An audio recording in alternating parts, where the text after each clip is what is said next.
I did self-help for 30 years.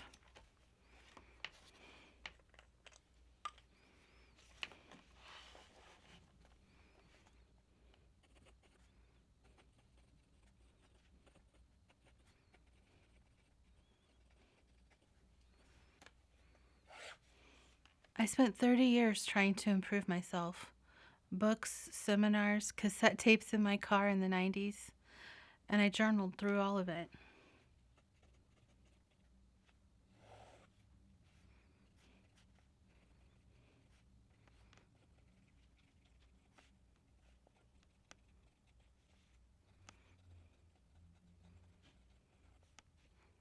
And for a long time, I believed I was one breakthrough away from becoming acceptable.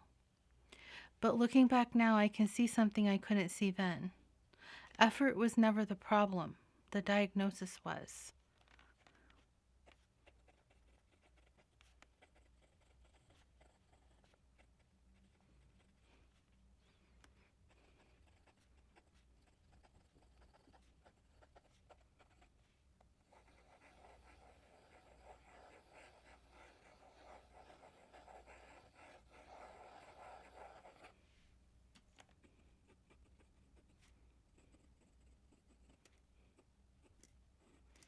In the early 90s, I used to drive to work with cassette tapes playing in my car. Tony Robbins. Over and over and over again, I wore those tapes out. Programs like Unleash the Power Within on repeat. I devoured anything I could get my hands on. Books like How to Win Friends and Influence People, seminars, conferences, workbooks. I was a woman with a journal in her bag and highlighters on every chapter. I believed I was one breakthrough away from becoming a real human. I remember sitting in my self help conference in Colorado Springs thinking, this is it. This lecture is the one. This is the moment everything will change.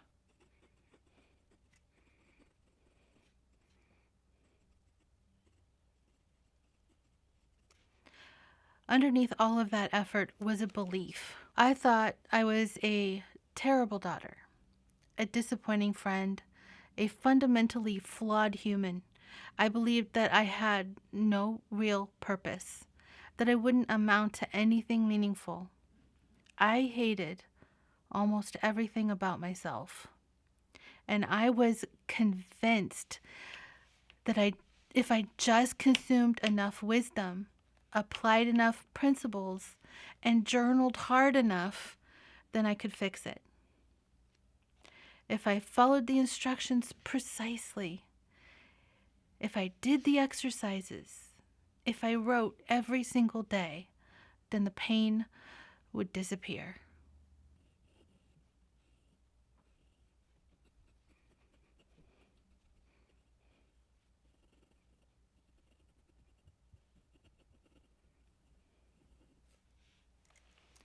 What actually happened is I became more aware.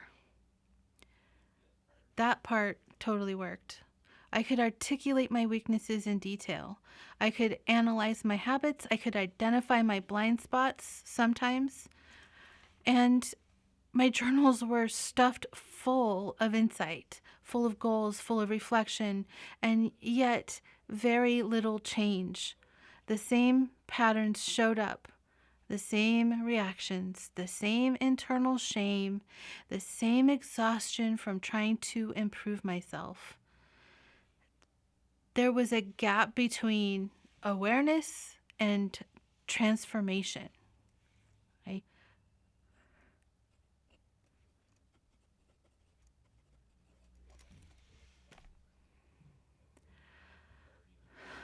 Looking back, I can see something I could not see at the time. And all that journaling reflected what I was going through, but it did not touch the parts of me that were abandoned, the parts that learned early how to protect themselves.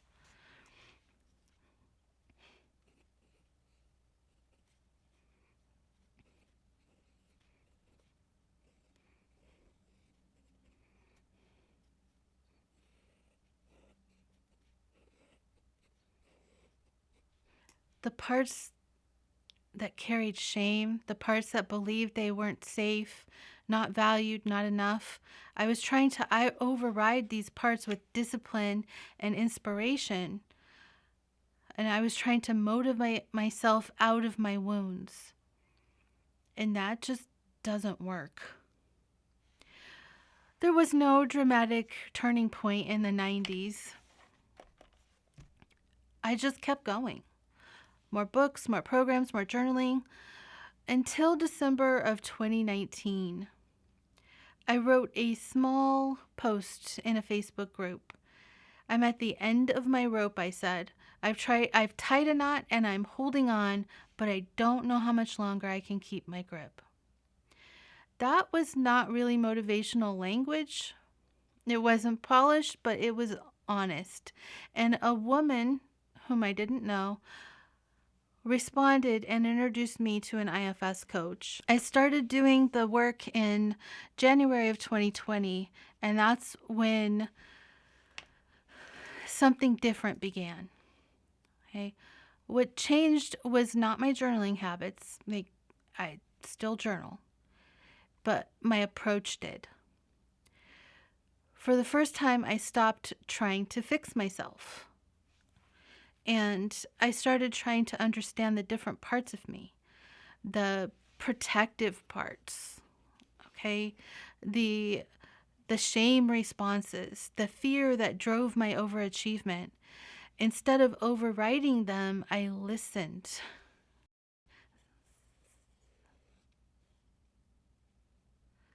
Instead of disciplining them, I made space for them.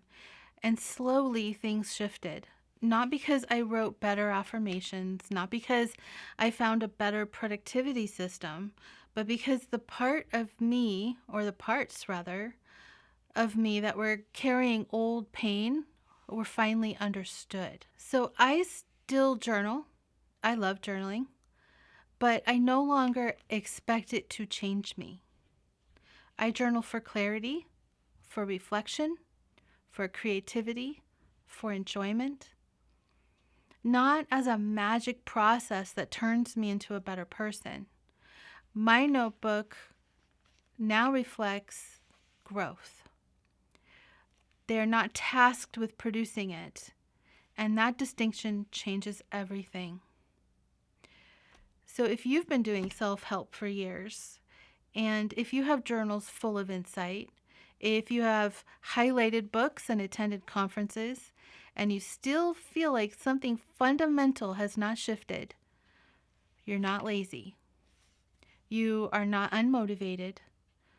You may simply be trying to use inspiration to heal something that requires understanding.